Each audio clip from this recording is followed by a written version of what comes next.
नमस्कार. आपल्या साहित्य संमेलनात आपलं सगळ्यांचं पुन्हा एकदा मनपूर्वक स्वागत. आज सकाळपासून हा जो साहित्य विषयक मराठी भाषा विषयक चर्चेचा आपण शुभारंभ केलेला होता आणि आता आपण कवितेकडे वळणार आहोत. काव्यसंमेलन या काव्यसंमेलनाचे अध्यक्ष आपल्या रामदास फुटाणे जी आहेत, विख्यात कवी आणि सिनेमाचा वेगळ्या पद्धतीने ज्यांनी वापर केला, वेगळ्या पद्धतीने ज्यांनी सिनेमाच्या माध्यमातून राजकारण असो किंवा समाजकारण असो या दोन्ही क्षेत्रांना कवेत घेण्याचा प्रयत्न केला, ते नाना आपल्याला सगळ्यांना त्यांच्या राजकीय कवितांसाठी अधिक चांगल्या पद्धतीने माहिती आहे. त्यामुळे आपण त्यांच्या नेतृत्वाखाली हे कवी संमेलन होणार आहे. परंतु या कवी संमेलनात एक वेगळी घटना चित्रपटसृष्टीच्या दृष्टीने तुम्हाला पाहायला मिळेल. ते म्हणजे जितेंद्र जोशी आणि किशोर कदम हे दोघं कवी मनाचे उत्तम अभिनेते पहिल्यांदा छोट्या पडद्यावर एकत्र आलेले आहेत. त्यामुळे या कार्यक्रमाच्या आरंभीच मी तुम्हाला दोघांना शुभेच्छा देतो आणि धन्यवाद देतो. जितेंद्र जोशी यांच्या अभिनयाबद्दल मी वेगळं सांगण्याची गरज नाही आहे. आपण ज्या मनस्वीपणे ते चित्रपटात अभिनय करताना दिसतात त्याच पद्धतीने ते व्यक्त होताना सुद्धा दिसतात. जितेंद्र जोशी आपल्या सोबत आहेत. किशोर कदम, भारत दौंडकर ज्यांच्या ग्रामीण बाजाच्या कविता मराठी तरुणाईने पूर्ण चांगल्या पद्धतीने उचलून धरलेले आहेत. याशिवाय आशुतोष आपटे आपल्यासोबत आहेत. आशुतोष हे उत्तम चित्रकार आहेत, उत्तम कलाकार आहेत. हा जो आपण सेट सगळा पाहतोय, मराठी शब्दांना एका वेगळ्या पद्धतीने त्यांनी इथे रूप दिलेलं आहे. शब्दाची झाडं उभी केलेली आहेत आणि मराठी भाषेच्या या शब्दछायेमध्ये आपण हा सगळा मराठी साहित्याचा उत्सव इथे मांडलेला आहे, हा जागर मांडलेला आहे. त्यामुळे आमच्या मनात अजिबात शंका नाही मराठी भाषा मरेल वगैरे. मराठी भाषा ही चिरंतन राहणार आहे. यावत चंद्र दिवाकरो मराठी वाढत राहणार आहे. जोपर्यंत मराठीतले शब्द आहेत, तुकारामांनी जे सांगितलं होतं, आम्हा घरी धन शब्दांचीच रत्ने शब्दांचीच शस्त्रे यज्ञ करू, शब्द आम्हा जीवीचे जीवन शब्दे वाटू धन जन लोका, तुका म्हणे केला शब्दची हा देव शब्दची गौरव पूजा करू. त्याचं शब्दाचं हे जे सामर्थ्य आहे ते जितेंद्र जोशी तुमच्याकडून आम्हाला अधिक जाणून घ्यायचं आहे. सर, शब्दाचं सामर्थ्य मी काय बोलणं, मला असं वाटतं की मी एका मारवाडी कुटुंबात जन्माला आलेला मुलगा. मी या इतक्या मोठ्या मोठ्या व्यक्तींची कवी संमेलनं ऐकत ऐकत मी ती मराठी भाषा आपलीशी करून घेतली. किशोर कदम जो मला स्वतःला मित्र म्हणवून घेतो, त्याचा मोठेपणा आहे. या माणसांसोबत राहून चंद्रकांत काळे ज्यांनी मला ग्रेस शिकवला, ज्यांनी मला परेश मुखार्जी, ज्यांनी मला मर्ढेकर सांगितला, माझा सागर देशमुख नावाचा मित्र ज्यांनी मला वसंत आबाजी ढहाके शिकवला. तर मला वाटतं की ह्या सगळ्या माणसांचे उष्टे घास खाऊन खाऊन मी माझं पोट आत्तापर्यंत भरत अजूनही ते थोडंसं रिकामं ठेवलेलं आहे. तर ती मजा आहे. तर आमचा कवी मित्र, आमचा कलाकार मित्र आहे सागर देशमुख. त्यालाही ठाऊक नाही आहे की मी त्याची कविता आज पहिल्यांदा सगळ्यांसमोर वाचतोय. फार अप्रतिम कविता तो करू लागलाय. आतर्क्य नावाची कविता आहे. 3 दिवस झाले रोज सकाळी शार्प 7:30 वाजता एक मोठा पांढरा हत्ती पळताना दिसतो. 3 दिवस झाले रोज सकाळी शार्प 7:30 वाजता एक मोठा पांढरा हत्ती पळताना दिसतो. आज सकाळी ब्रेकफास्ट करताना बायकोला सांगितलं, पण ती ब्रेड खात होती आणि माझ्या धाकट्याला भांग पाडून देत होती. प्रॉपर्टी टॅक्स रिसीटवर गेलेल्या वडिलांचं नाव कमी करण्यासाठी महानगरपालिकेच्या गेटपाशी गेलो. प्रॉपर्टी टॅक्स रिसीटवर गेलेल्या वडिलांचं नाव कमी करण्यासाठी महानगरपालिकेच्या गेटपाशी गेलो तर लोकांची ही गर्दी जमलेली. वडिलांची स्कूटर पार्क करून गर्दीतून वाट काढत मी पुढे गेलो तर मला दिसलेला पांढरा हत्ती रक्तबंबाळ होऊन मरून पडलेला. त्याचा माहूत डोक्याला हात लावून बसलेला. त्यानं माझ्याकडे बघितलं आणि म्हणाला, महानगरपालिकेची इमारत पाडायला निघाला होता. ओहो, महानगरपालिकेची इमारत पाडायला निघाला होता. माझं डोकंच फिरलं. माझ्याजवळ सगळंच कसं इतकं अतर्क्य. स्कूटरला किक मारली आणि एका महागड्या सलूनमध्ये गेलो केस काळे करायला. ओहो, क्या बात आहे. किशोर, तुम्ही राजकीय कविता ऐकवणार आहात. जित्याने जी काही प्रस्तावना केली की आमचे उष्टे घास वगैरे असं काही नाही आहे. तो स्वतः इतका सेन्सिटिव्ह माणूस आहे, मोठा कलावंत आहे. आणि तू आमचा मित्र आहेस याचा आम्हाला अभिमान वाटतो यार. आणि आज आपण एकत्र आहोत पहिल्यांदा, छोट्या स्क्रीनवर का होईना पण एकत्र आहे. मध्यंतरी असा एक डाटा आला होता की भारतातलं सगळ्यात प्रदूषित शहर म्हणजे दिल्ली. हो, दिल्ली बरोबर. सगळ्यात जास्त प्रदूषण दिल्लीत आहे. तर दिल्ली नावाची कविता आहे. आधी रस्ते धूसर झाले, इमारती धुकट होत गेल्या. आधी रस्ते धूसर झाले, इमारती धुकट होत गेल्या. मग लोक अंधुक दिसू लागले. हो हो. मग लोक अंधुक दिसू लागले. नजर वर केल्यावर धुळीचे ढग आकाशात उडू लागले. पशुपक्षी दिशाहीन वाटून संभ्रमात पडू लागले. पशुपक्षी दिशाहीन वाटून संभ्रमात पडू लागले. नंतर वाक्य विरळ, शब्द तुटक, मुद्दे फिकट होत भाषा दिशेनाशी झाली. नंतर वाक्य विरळ, शब्द तुटक, मुद्दे फिकट होत भाषा दिसेनाशी झाली. कुठून तरी भयानक दुर्गंधी येत होती. कुठून तरी भयानक दुर्गंधी येत होती.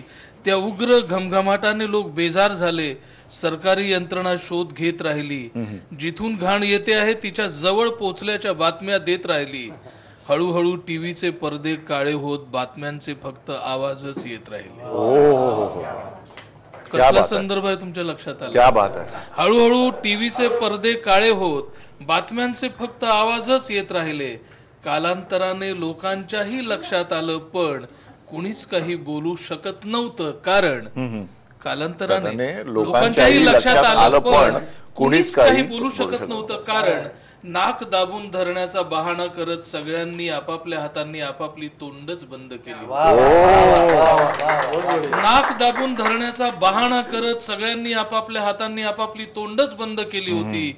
इतकं होऊनही वाहनांचे आवाज मात्र चहूबाजूंनी येतच होते. इतकं होऊनही वाहनांचे आवाज मात्र चहूबाजूंनी येतच होते.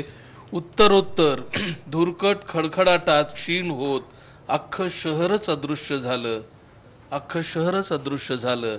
संथ गतीने इतर शहरातूनही आता दुर्गंधी वाढतच चालली. वाढतच चालली. मला दुष्यंत कुमार आठवले. किशोर, तुमची कविता ऐकत असताना, ये कैसे कैसे मंजर सामने आने लगे, गाते गाते लोग चिल्लाने लगे, अब इस तालाब का पानी बदल डालो, ये कमल के फूल अब कुंभलाने लगे. क्या बात, क्या बात. परिस्थिती बदलण्याचं सामर्थ्य शब्दांमध्येच असतं. हा जो आपला शब्दांचा प्रवास आहे किंवा शब्दांची मैफिल आहे, आशुतोषच्या नेपथ्याच्या खाली सुरू असलेली अशी सुरू राहील. पुन्हा एकदा भेटूया छोट्याशा मध्यंतरानंतर.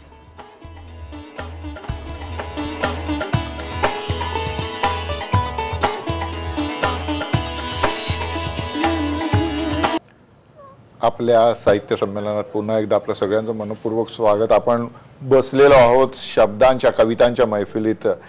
प्रसिद्ध अभिनेता जितेंद्र जोशी आणि किशोर कदम यांच्या दोन दणकेबाज कवितांनंतर मी आता भरत दौंडकरांना आचरण करतो. भरत दौंडकरांची गोफ ही कविता आहे. त्या कवितेने महाराष्ट्राच्या नव्याने नागरीकरणाच्या प्रभावाखाली येणाऱ्या गावांमधल्या शेतकरी कुटुंबांमधली जी जमीन विक्रीमुळे निर्माण झालेली घुसमट आहे ती फार तरलपणे मांडलेली आहे आणि रोखटोकपणे मांडलेली. त्यामुळे त्याचा गोफ संपूर्ण महाराष्ट्राच्या गळ्यातला गोफ आहे असं म्हटलं पाहिजे. खरं तर शेतकऱ्याच्या गळ्यातला फास आहे. ही वस्तुस्थिती जोवर आपल्या समाजाचं नियमन करणाऱ्या किंवा विचार करणाऱ्या लोकांना कळणार नाही तोपर्यंत ही परिस्थिती बदलणार नाही. भारत, आज तुझ्याकडून जरा वेगळ्या कवितेची अपेक्षा आहे. सरांनी माझं कौतुक केलं, पण आम्ही मुलं जसं जगतो तसंच लिहितो. निमगाव, म्हाळुंगी आणि शिक्रापूरच्या परिसरात जे घडलं ते मी त्या कवितेतून लिहिलं. आता एक नवी कविता, कवितेचं नाव आहे स्वप्नांचे खून. अजून किती जणांच्या रक्तानं माती आपली मलिन होणार आहे. अजून किती जणांच्या रक्तानं माती आपली मलिन होणार आहे. दाभोळकरांच्या खुनाची केस नक्की उलगडणार आहे का तुकारामासारखीच वैकुंठात विलीन होणार आहे. तुकारामासारखीच वैकुंठात विलीन होणार आहे. अरे वैकुंठात काय बघता, खरं पुष्पक विमान तर इथंच आहे. खरं पुष्पक विमान तर इथंच आहे. माणसातच दडलंय पण रडारवर दिसत नाहीये. अजून पण लिंबू मिरच्यांनीच झाकलंय अंबर. अजून पण लिंबू मिरच्यांनीच झाकलंय अंबर, त्याला काळ्या भावल्यांचं झुंबर आहे. परवा पानसरे, काल कलबुर्गी आणि उद्या तुमच्या सगळ्यांचाच नंबर आहे. उद्या तुमच्या सगळ्यांचाच नंबर आहे. नुसतेच सीसीटीव्ही कॅमेरे काय उघडून बघता, नुसतेच सीसीटीव्ही कॅमेरे काय उघडून बघता, जरा जिवंत माणसांचं अंतःकरण उघडून बघा ना. नुसतेच कसे बदलत गेले आहेत सीन, पण पडदे तेच आहेत. नुसतेच कसे बदलत गेले आहेत सीन, पण पडदे तेच आहेत. अरे फक्त गिधाड बदलली, मुडदे तेच आहेत, मुडदे तेच आहेत. नखावर शाई लावून घेताना आपल्याला दिसत नाही त्यांचा अडकित्ता, आपल्याला दिसत नाही त्यांचा अडकित्ता. आपला देश म्हणजे फक्त श्रीमंतांचीच महासत्ता, आणि गरीब माणसं म्हणजे नुसता वरून सोडलेला कडीपत्ता, नुसता वरून सोडलेला कडीपत्ता. क्या बात आहे. अन्न सुरक्षा विधेयकातला शिधा गोळा करून करून आधीच उकडून गेली होती अंतःकरणातली जमीन. अन्न सुरक्षा विधेयकातला शिधा गोळा करून करून आधीच उखडून गेली होती अंतःकरणातली जमीन. आणि आता तर भुकेलाही मिळत नाही भाकरीचा जामीन. कुठेत अच्छे दिन, अच्छे दिन येतील या एका शब्दानं बघा ना किती जणांच्या स्वप्नांचे खून झाले. अच्छे दिन येतील या एका शब्दानं बघा ना किती जणांच्या स्वप्नांचे खून झाले. आधी आश्वासनांचे अकाउंट उघडले आणि नंतर आपल्या दुःखाचे अनुदान आपल्या खात्यावर जमा केले, आपल्या दुःखाचे अनुदान आपल्या खात्यावर जमा केले. या देशाच्या इंद्रधनुष्यात आपल्या दुःखाचा एकही रंग नाही. आणि तुम्ही रंगायच्या काय बाता मारता. आपण रंगायचं पण फक्त राशन कार्डांच्याच रंगात रंगायचं. आपण रंगायचं पण फक्त राशन कार्डांच्याच रंगात रंगायचं. आपण रांगायचं पण फक्त आधार कार्डांच्या आधारानेच रंगायचं. या भाकडगाईच्या गोठ्यात हक्कासाठी हंबरता हंबरता कळालंच नाही माणसाचं जनावर कधी झालं.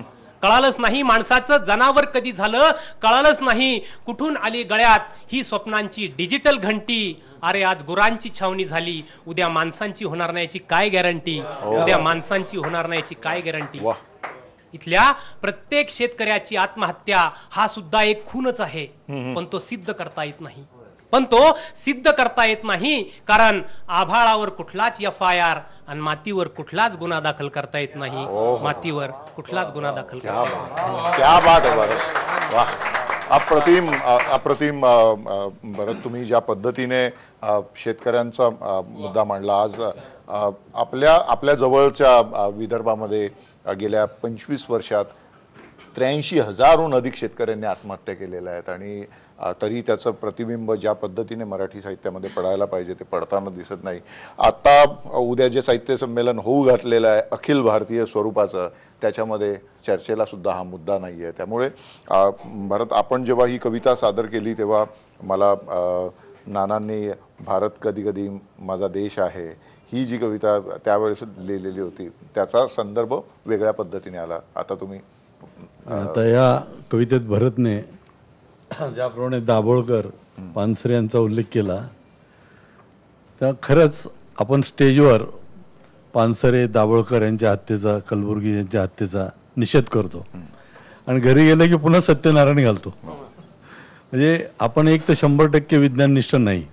बरोबर. स्टेजवरचं आपलं वागणं बोलणं वेगळं असतं आणि घरात गेलं की पुन्हा आपण कर्मकांड जतन करत बसतो. त्या संदर्भातली एक रचना मी 30 वर्षापूर्वी लिहिली होती. ती आहे की कर्मकांडाने डोक्यावरचे केस मागितले. कर्मकांडाने डोक्यावरचे केस मागितले आणि हळूच कानात सांगितले घाबरू नकोस नवे येतील. घाबरू नकोस नवे येतील. मी म्हणालो की नवे येतील पण ते सुद्धा याच चालीरीती पुढे नेतील. तर कर्मकांड हसलं आणि एका कावळ्याजवळ जाऊन बसलं. कर्मकांड हसलं, एका कावळ्याजवळ जाऊन बसलं, म्हणालं काळा असण्यात काय पाप, काळा असण्यात काय पाप, थोडा वेळ समज हाच तुझा बाप. तेव्हा मी दचकलो. मी म्हणालो मी विज्ञाननिष्ठ आहे. मी म्हणालो की मी विज्ञाननिष्ठ आहे. कर्मकांड म्हणालं मी आपल्या चालीरीती जोपासण्यात दक्ष आहे. आपल्या चालीरीतींचं एक तत्व आहे, महत्त्वाच्या प्रसंगी मोरापेक्षा कावळ्याचंच महत्त्व आहे. महत्त्वाच्या प्रसंगी मोरापेक्षा कावळ्याचंच महत्त्व आहे. तेव्हा मी म्हणालो त्यात कसलं आलंय महत्त्व. मोर सर्वत्र उपलब्ध नसतात. हा हा मोर सर्वत्र उपलब्ध नसतात म्हणून कर्मकांडाचे ठेकेदार त्या कावळ्या पुढे स्तब्ध असतात. वा. मोर सर्वत्र उपलब्ध नसतात म्हणून कर्मकांडाचे ठेकेदार त्या कावळ्या पुढे स्तब्ध असतात. तो झाडावरून कुणीतरी हसलं. तो भविष्यकाळ होता. हा हा तो भविष्यकाळ होता. भविष्यकाळ म्हणाला, ही विज्ञानाची व्यथा, कर्मकांडाची कथा, कुणापुढे टेकवशील माथा आणि कुणाच्या पाठीत हाणशील लाथा. ओ हो वा. एकदा तू सुद्धा गेलास की रडतील पडतील दहाव्याचा पिंड त्या कावळ्याला घालतील. एकदा तू सुद्धा गेलास की रडतील पडतील दहाव्याचा पिंड त्या कावळ्याला घालतील. तो कावळा तुला ओळखत देखील नाही. तो कावळा तुला ओळखत देखील नाही. तुझ्या पोरांचा बाप होईल, तुझ्या नावाने पिंड खाईल आणि फांदीवर बसून उडून जाईल. घरी एक फोटो टांगतील. घरी एक फोटो टांगतील. असा असा होता म्हणून जगाला सांगतील. आणि सुख धावून आलं की सगळेच पांगतील कावळे लेखाचे. सुख धावून आलं की सगळेच पांगतील कावळे लेखाचे. तेव्हापासून सर्वत्र मला कावळेच दिसू लागले. तेव्हापासून सर्वत्र मला कावळेच दिसू लागले. काहींच्याकडे मी तर काही माझ्याकडे पाहून हसू लागले. आणि पुन्हा पुन्हा कर्मकांड गोंजारीत विज्ञानाच्या मंडपातच बसू लागले. पुन्हा पुन्हा कर्मकांड गोंजारीत विज्ञानाच्या मंडपातच बसू लागले. वा वा वा.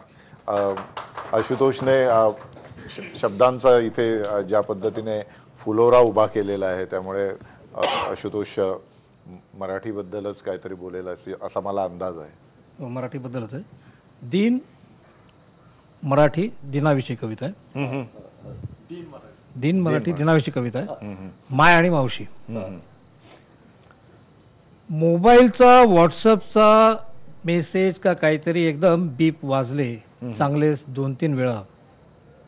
सकाळीच मेसेज काय आज. चष्मा सावरून आळस दिला. मेसेज वाचले आणि मला एकदम भरभरून आले. कारण रोमन लिपीत लिहिलेले मराठी दिनाच्या शुभेच्छांचे संदेश होते ते. मलाही एकदम सगळ्यांना हॅप्पी मराठी डे करावेसे वाटले.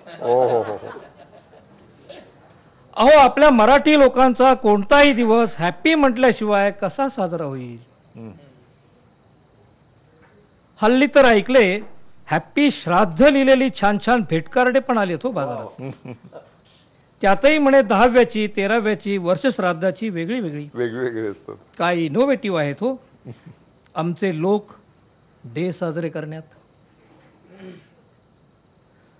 मस्त शिरापुरीचे कावळा कोकलतोय, पिंडदान चालू आहे वगैरे वगैरे चित्र असलेले भन्नाट कार्डे. एका कार्डावर तर मटके फुटलेले आहे आणि पान उघडले की थेट धगधगती चिताच जळते. कमाल imagination. Love it. Full to मराठीची धगधग नुसती. घ्यावं त्यातलंच एक आणि द्यावे ठोकून. लिहायचे फक्त मराठी दिन. दीप पहिला की दी दुसरा. माझे मराठी काही स्ट्रॉंग नाही तेवढे. मराठी नेहमी दुय्यम असते म्हणजे दुसरा दी असणार. बहुतेक मराठी दीन असावे काय झंझट आहे. दी दीचीच गडबड.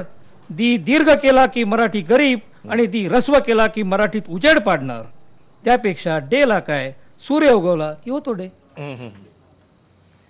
तो थोडीच मराठी की इंग्रजी असतो. सगळे डे म्हणावे झाले. सरळ सरळ डे म्हणावे झाले. हा तर मराठी डेला ते कावळ्याचे चित्र असलेले श्राद्धाचे कार्ड घ्यायचे. त्यावर लिहायच्या फर्स्ट मराठी सेंट ज्ञानेश्वरांच्या लाईन्स. त्यावर लिहायच्या फर्स्ट मराठी सेंट ज्ञानेश्वरांच्या लाईन्स. पहिलं तो गे काऊ कोकत आहे शकू न बोल माय. आणि मराठी म्हणून केक कापायच्या ऐवजी शिरापुरीचा नैवेद्य करायचा. थोडी भाताची मूदही ठेवायची वरण घालून. म्हणजे अगदीच कोरडे नाही होणार. कावळाही खुश मराठीही खुश. कसं आपण ते नाही खायचं. आपण इंग्लिश कोंबडीऐवजी गावठी कोंबडी हाणायची आज मस्त टेस्टी आणि म्हणायचे एकमेकांना happy Marathi day happy Marathi day happy Marathi day. अरे यार मराठी के नाम पे एक हॉलिडे तो बनतायच नाही यार. पुन्हा उद्यापासून आहेच ना बिझी बिझी डे. क्या बोलताय तू? एव्हाना माझे किड्स पण उठले. एव्हाना माझे किड्स पण उठले. गर्ल आणि boy, 2 kids. By the way we have 2 kids. ते उठले की आम्हा मॉम पॉपला स्वीट किस देऊन गुड मॉर्निंग म्हणतात. आमचे मराठी मॅनर्सच आहेत ना तसे. लहान मुलांवर आपण नाही तर कोणी संस्कार करायचे. आपले कल्चरच आहे ना तसे. सॉरी बोलायचे, थँक्यू म्हणायचे, excuse me, God bless you, oh my God, मोठ्यानं अंकल आंटी म्हणायचे. सो मच ऑफ इट ना. पण आम्ही सो मच ऑफ इट ना. पण आम्ही करायला लावतो सगळे. आपल्या मराठी सोसायटीत राहायचे, आपल्याला मराठी सोसायटीत राहायचे तर सगळे आले पाहिजेच ना. नाहीतर लोक म्हणतील पेरेंट्सचे लक्षच नाही आहे. Isn't it? हां, तर side please, left, straight, turn right, take lane, school, mummy, dad, grandpa, grandma, teacher, book, sweet home, birthday, mother's day, all days, doggy, परत वीकेंड, शॉवर, मार्केट, बिझनेस, असे कितीतरी, सो मेनी, किती Marathi oriented words you know. पण touchwood, हां, आमच्या किड्सनी सगळे पटापट grasp केले.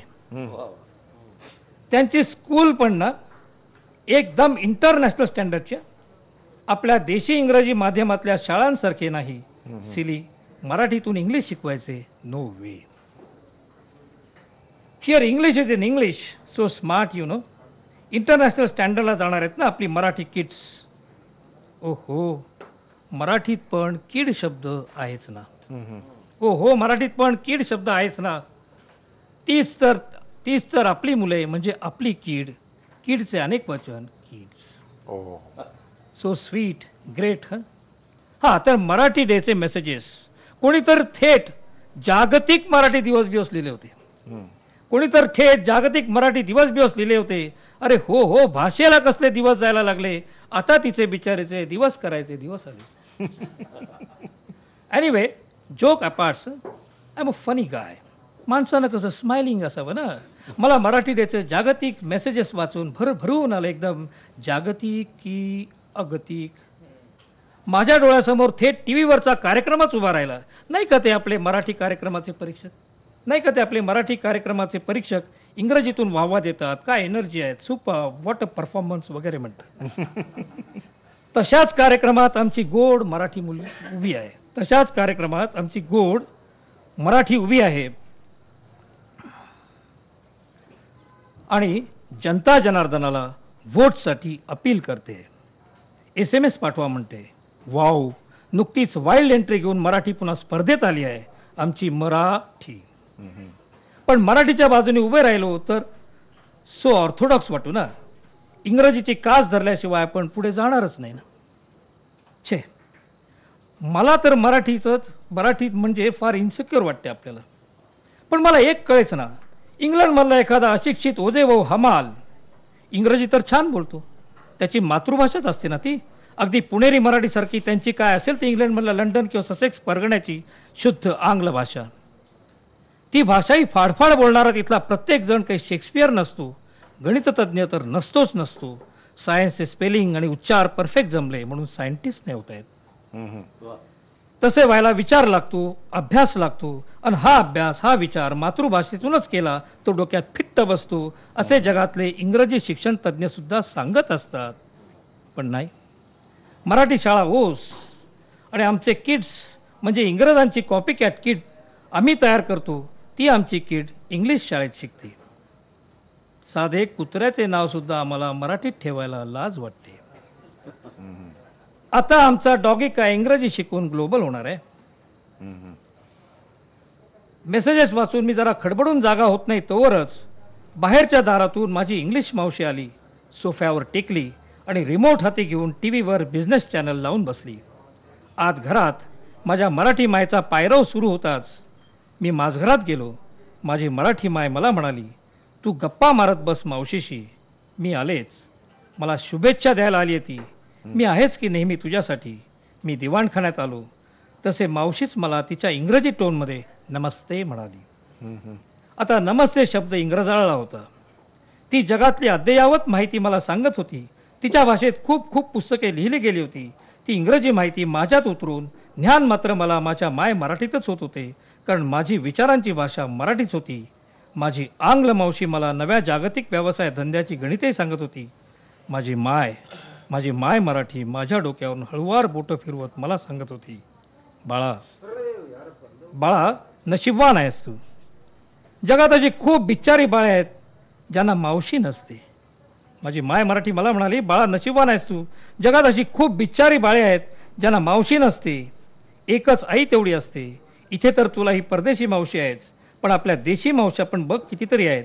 बघ जरा बाजूच्या खोलीत रवींद्रांची आई तुझी बंगाली मावशी आहे, आसामी आहे, नागा आहे, पलीकडे कोकणी, तुळू, कन्नड आहे, तेलगू आहे, तमिळ, उडिया, मल्याळम, अलीकडे गुजराती, मारवाडी, राजस्थानी, भोजपुरी. जिच्या हाती आपल्या भारत घराच्या किल्ल्या आहेत ती हिंदी, पुन्हा काश्मीरी, सिंधी, उर्दू. जा तिकडे अंदमानला कुरकुई आहेत. कमी पडलेस तर तुझ्या आज्याई आहेत, संस्कृत, प्राकृत या साऱ्या जणींच्या असंख्य लिप्याही आहेत. केवढा श्रीमंत आहेस.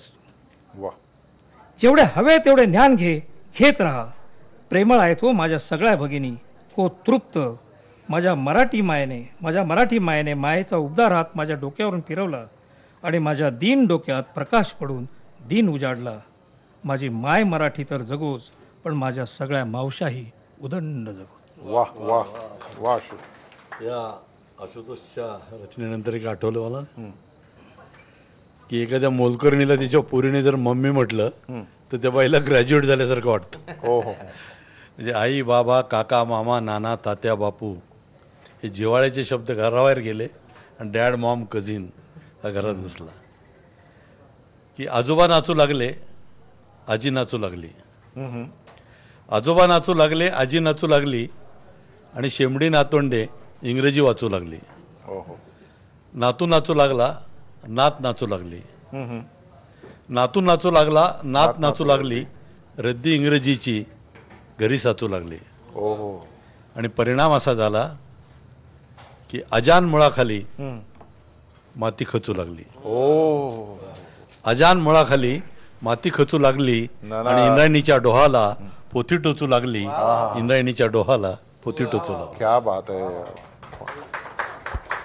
अजान मूळ कदाचित बऱ्याच जणांना तो संदर्भ माहिती नाही आहे. संत ज्ञानेश्वरांची म्हणजे मराठीला अमृता ते पैजा जिंकी अशा पद्धतीने मराठी भाषेचा ज्यांनी खऱ्या अर्थाने गौरव वाढवला, त्या ज्ञानेश्वरांच्या समाधीपाशी जो वृक्ष आहे त्याला अजान वृक्ष म्हणतात. आणि त्या अजान वृक्षाची मुळं ज्यावेळेस समाधीपर्यंत पोहोचली होती, खऱ्या अर्थाने ज्ञानेश्वरीचं पुनर्लेखन किंवा ज्ञानेश्वरीची मांडणी एकनाथांनी त्या काळामध्ये केलेली होती. आपण त्यातल्या अंधश्रद्धांकडे जाण्याऐवजी आपण त्याकडे जरा सशस्त्र नजरेने बघितलं पाहिजे.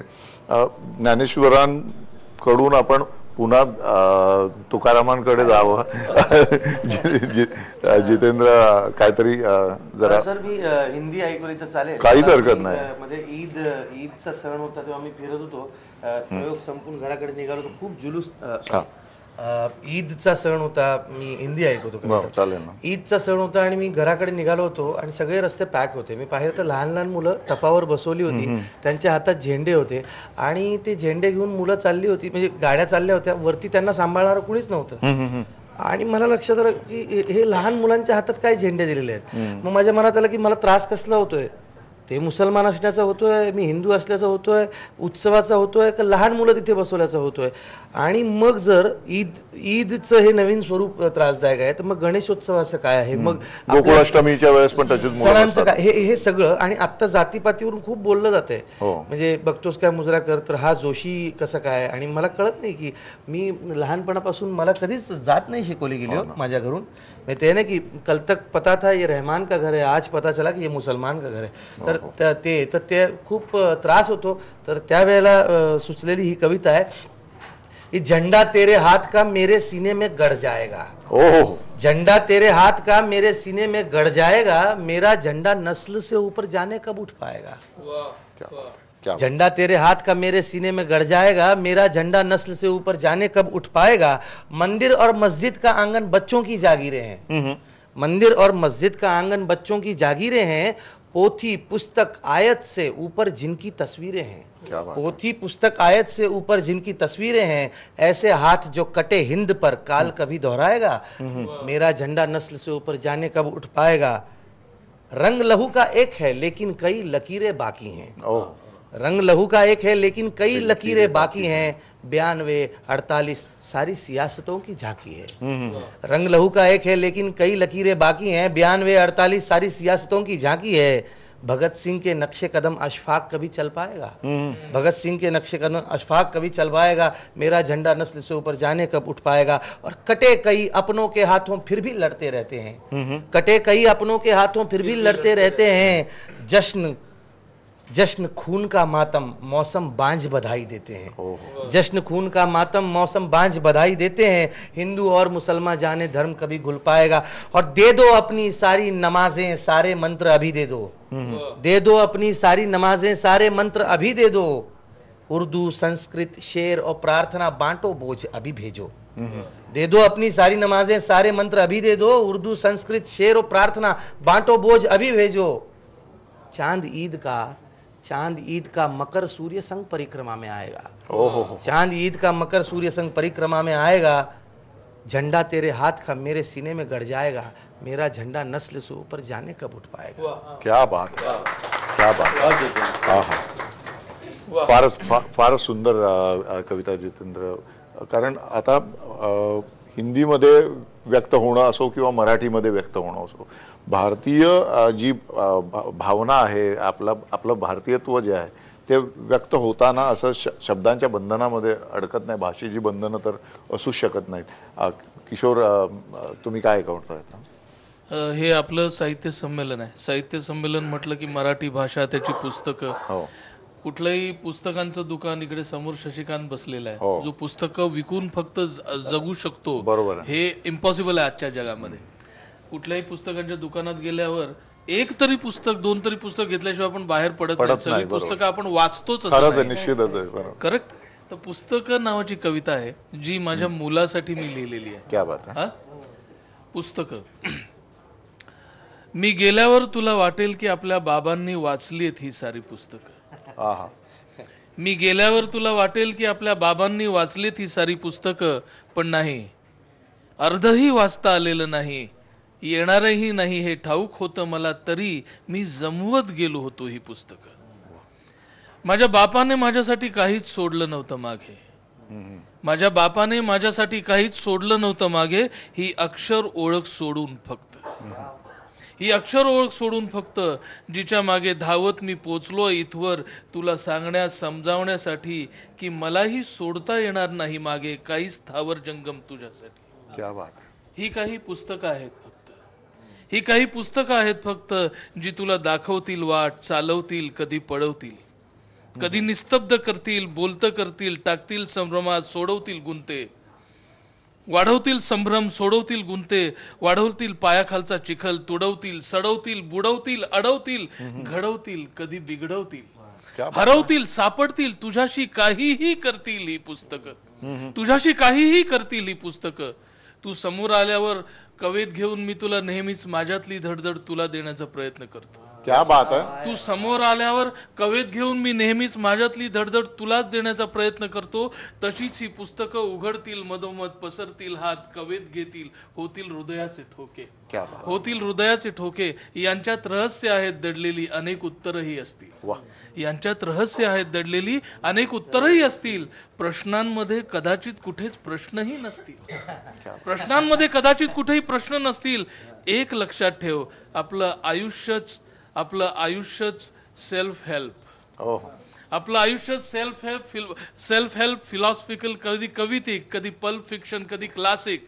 हे जगणं किचकट कधी सोपं असतं. एक लक्षात असू दे, या सगळ्यात वाईट काहीच नसतं.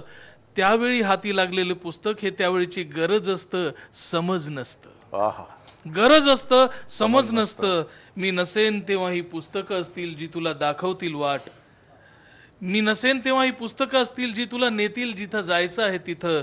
मात्र मी असेन तिथं मात्र तुला पोहोचता येणार नाही.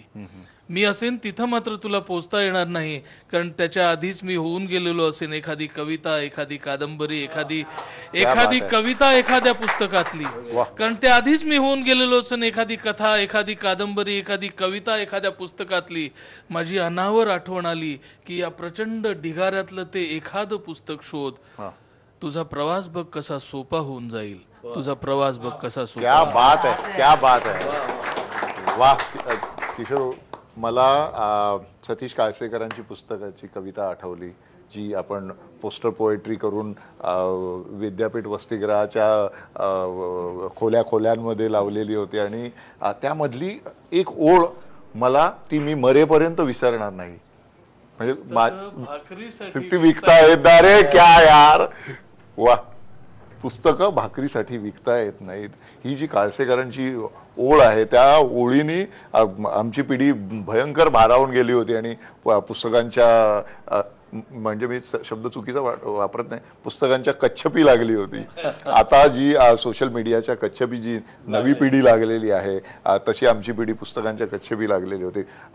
भारत, तू नव्या पिढीचा प्रतिनिधी आहे, तू काय बोलशील? एक वेगळी कविता, मी पुरुष असूनही स्त्री होऊन लिहिलेली कविता. अरे वा. कवितेचं नाव आहे घुंगरू. नाचण्यापुरती कंबर हलत राहील तितक्या दिवसांची मही जिंदगी. नाचण्यापुरती कंबर हलत राहील तितक्या दिवसांची माही जिंदगी. नाचून नाचून टाचा गेल्या आणि माझ्याच पायाखाली माझ्या स्वप्नांच्या काचा आल्या.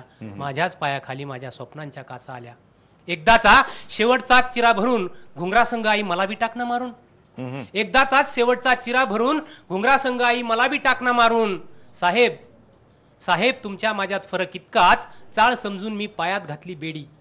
चाळ समजून मी पायात घातली बेडी आणि चारित्र्याच्या घराला तुम्ही आतून लावली कडी. साहेब तुम्ही आतून लावली कडी. तुमच्या माझ्यात फरक इतकाच, माझं नाच गाणं मला माझ्या अतडीचा पीळ वाटतो.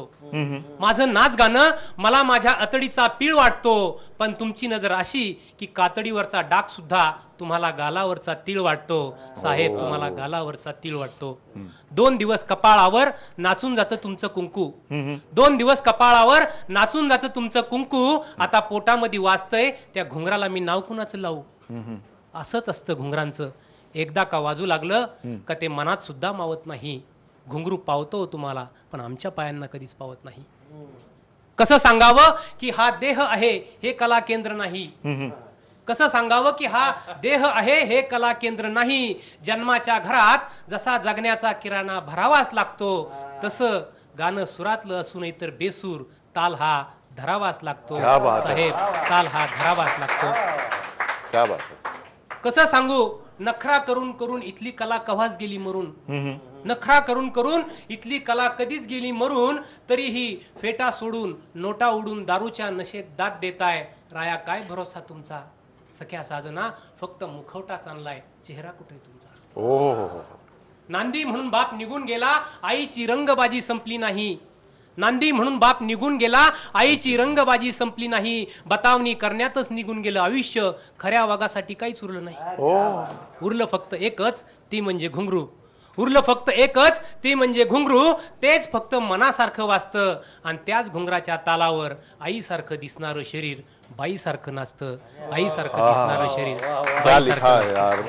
भरत दौंडकर, तुम्ही या सगळी जी आपली मैफिल होती या मैफिलीला एका परम उत्कर्षावर नेलं. आणि आता आपण इथे थांबूया. हा जो शब्दांचा आपला उत्सव आहे, आपलं साहित्य संमेलन, यातलं हे काव्य संमेलनाचं सत्र आहे, इथेच आपण थांबवतो आहोत. आपण सगळेजण अजून थांबा, कारण IBN लोकमतच्या या आपल्या साहित्य संमेलनामध्ये अजून काही महत्त्वाच्या गोष्टी येणार आहेत. पाहत राहा फक्त IBN लोकमत.